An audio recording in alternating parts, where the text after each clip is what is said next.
Last video में हमने indifference की meaning, indifference schedule, indifference curve, indifference map और मार्जिनल रेट ऑफ सब्स्टिट्यूशन के कॉन्सेप्ट को डिस्कस किया एग्जांपल के साथ। तो आपको उस वीडियो का लिंक जो है नीचे डिस्क्रिप्शन में मिल जाएगा, वहाँ से उसको देख सकते हैं। तो इस वीडियो में हम डिस्कस करेंगे टॉपिक फीचर्स या फिर कैरेक्टरिस्टिक्स या फिर प्रॉपर्टीज ऑफ इंडिफरेंस कर्व। तो टोटल 6 इंपॉर्टेंट कैरेक्टरिस्टिक्स हैं या फिर फीचर्स, प्रॉपर्टीज हैं इंडिफरेंस कर्व के। तो इंडिफरेंस कर्व क्या शो करता है? It shows the combination of two goods that give same level of satisfaction to consumer. यानी कि कोई दो गुड्स, कोई कंज्यूमर है, वो दो गुड यानी बनाना और मैंगो को कंज्यूम कर रहा है, तो वो डिफरेंट कॉम्बिनेशन यानी एक बनाना 15 मैंगो, दो बनाना 12 मैंगो, वो डिफरेंट कॉम्बिनेशन जो same level of satisfaction provide करते हैं, उसके जरिए जो कर्व फॉर्म होता है उसी को हम क्या कहते हैं? इंडिफरेंस कर्व कहते हैं। तो सबसे पहला जो है यहाँ पे फीचर या फिर कैरेक्टरिस्टिक्स है इंडिफरेंस कर्व का, that is indifference curve slopes downward from left to right. तो जैसा कि आप राइट साइड में जो ग्राफिकल रिप्रेजेंटेशन है, ऊपर इंडिफरेंस शेड्यूल है, नीचे इंडिफरेंस कर्व है। तो जो आप कर्व देख रहे हैं उस कर्व को देखेंगे तो आप यहाँ पे देख रहे होंगे कि जो कर्व है वो लेफ्ट से राइट की तरफ डाउनवर्ड स्लोप कर रहा है। इसको हम नेगेटिव स्लोप भी कहते हैं। यहाँ पर हम बात कर लें कि नेगेटिव स्लोप क्यों होता है, यानी कि downward left to right slope क्यों होता है। क्योंकि यहाँ पर आप देख रहे होंगे कि दो प्रोडक्ट का जो है यहाँ पे कॉम्बिनेशन है, दो गुड्स का कॉम्बिनेशन होता है। तो एक कमोडिटी का एक्स्ट्रा यूनिट कंज्यूम करने के लिए आपको दूसरे कमोडिटी का कुछ ना कुछ यूनिट जो है वो आपको गिव अप करना पड़ता है। यानी कि एक कमोडिटी अगर बढ़ेगी तो दूसरे कमोडिटी की क्वांटिटी क्या है, वो डिक्रीज होगी। तो इसीलिए क्या है, ये डाउनवर्ड स्लोप होता है, लेफ्ट टू राइट स्लोप होता है। तो in order to have more of bananas the consumer has to forgo some mangoes. यानी कि आपको एक एक्स्ट्रा बनाना कंज्यूम करने के लिए आपको मैंगो का कुछ ना कुछ यूनिट जो है वो आपको गिव अप करना पड़ेगा, छोड़ना पड़ेगा, कम करना पड़ेगा, डिक्रीज करना पड़ेगा।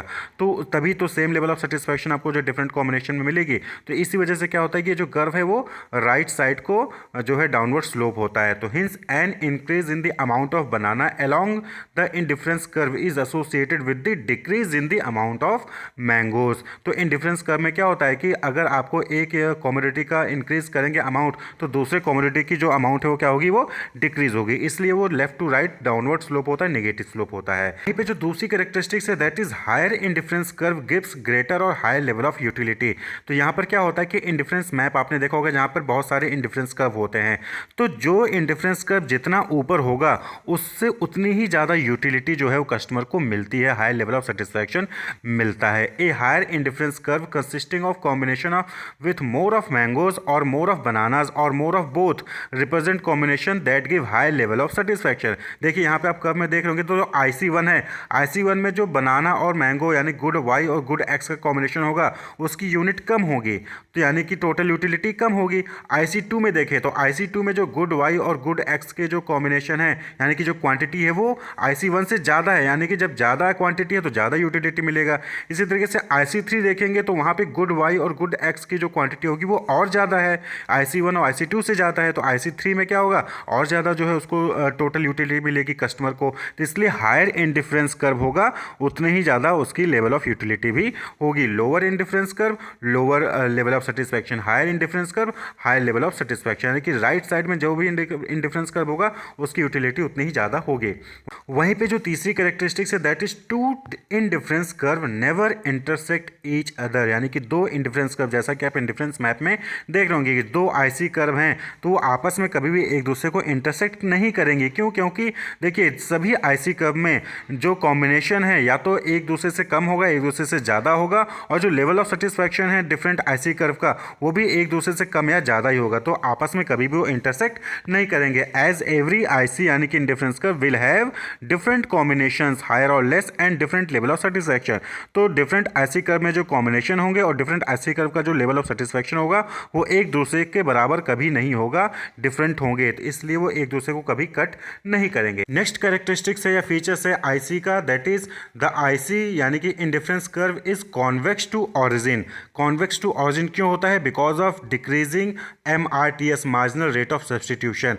देखिए होता क्या है कि हमें एक एक्स्ट्रा Y को पाने के लिए, एक एक्स्ट्रा क्वांटिटी ऑफ Y को पाने के लिए हमें कुछ क्वांटिटी ऑफ X को हमें गिव अप करना पड़ता है, ठीक है। तो इसी को मार्जिनल रेट ऑफ सब्स्टिट्यूशन कहते हैं। तो यानी कि एक एक्स्ट्रा Y को पाने के लिए हमने कितना जो है X को जो है गिव अप किया है। तो जैसे जैसे हम एक्स्ट्रा Y को कंज्यूम करते हैं वैसे वैसे उसकी मार्जिनल यूटिलिटी डिक्रीज होती है, और जिसकी वजह से जो मार्जिनल रेट ऑफ सब्सटीट्यूशन है वो क्या होता है, वो डिक्रीज होने लगता है। यानी कि आप सबसे पहले एक एक्स्ट्रा यूनिट वाई का पाने के लिए आपने 10 जो है एक्स यूनिट जो है गिव अप कर दिया, वहीं पे अब दूसरा वाई को पाने के लिए आप क्या करोगे, 5 ही यूनिट जो है एक्स का गिव अप करते हो। क्यों? क्योंकि मार्जिनल यूटिलिटी जो वाई की है एक एक्स्ट्रा यूनिट पाने के लिए वो डिक्रीज होगी। मार्जिनल यूटिलिटी क्या है, वो हमेशा डिक्रीज होती है। Law of diminishing marginal utility के अकॉर्डिंग जो मार्जिनल यूटिलिटी है वो डिक्रीज होती है। तो एक्स्ट्रा यूनिट वाई का कंज्यूम करते जाओगे उसकी मार्जिनल यूटिलिटी डिक्रीज होती जाएगी। जैसे जैसे मार्जिनल यूटिलिटी डिक्रीज होगी वहाँ पे वाई की जो आप एक्स्ट्रा गिव अप कर रहे थे उसकी क्वांटिटी डिक्रीज होती जाएगी, तो मार्जिनल रेट ऑफ सब्स्टिट्यूशन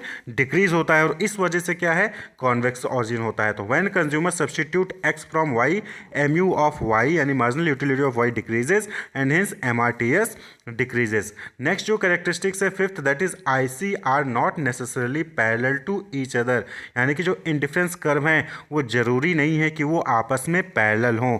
एक IC कर्व दूसरे IC कर्व के जरूरी नहीं कि पैरेलल हों, यानी कि पैरेलल हो सकते हैं। कब पैरेलल होंगे, जब जो MRTS यानी कि जो मार्जिनल रेट ऑफ सब्स्टिट्यूशन है दो IC का, दो इंडिफरेंस कर्व का, वो सेम लेवल या सेम रेट से डिमिनिश हो रही होंगी, तो उस केस में दो इंडिफरेंस कर्व पैरेलल हो सकते हैं, वरना पैरेलल नहीं होंगे।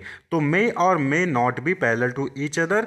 If MRTS of two indifference curve diminishes at same rate then they will be parallel, otherwise they will not. Next जो कैरेक्टरिस्टिक्स है sixth, that is IC will not touch either axis. जो indifference curve है वो दोनों ही x axis को यानी कि एक्स एक्सिस और वाई एक्सिस को टच नहीं करेगा। क्यों? क्योंकि देखिए अगर कर्व ने वाई एक्सिस को टच किया तो यानी कि एक्स की जो क्वांटिटी है वो जीरो है, वहीं पे वाई अगर उसने एक्स की एक्सिस को टच किया तो वाई की जो क्वांटिटी है वो जीरो है। अब जो कॉम्बिनेशन है वहाँ पर जो है जीरो तो हो नहीं सकता, नहीं अगर जीरो होगा तो कॉम्बिनेशन बना ही कहाँ, कॉम्बिनेशन नहीं बना। और इंडिफरेंस कर्व कब बनता है, जब डिफरेंट कॉम्बिनेशन, दो गुड्स के डिफरेंट कॉम्बिनेशन को यूज़ करते हैं और सेम लेवल ऑफ सेटिस्फैक्शन आता है। तो डिफरेंस कॉम्बिनेशन बनाने के लिए हमें कुछ ना कुछ क्वांटिटी दोनों ही गुड्स की यूज़ करनी पड़ेंगी। अब किसी भी एक क्वांटिटी को हम जीरो तो नहीं रखेंगे, यानी कि indifference curve will not touch either axis because there is combination of two goods and there may be not be zero quantity of any good.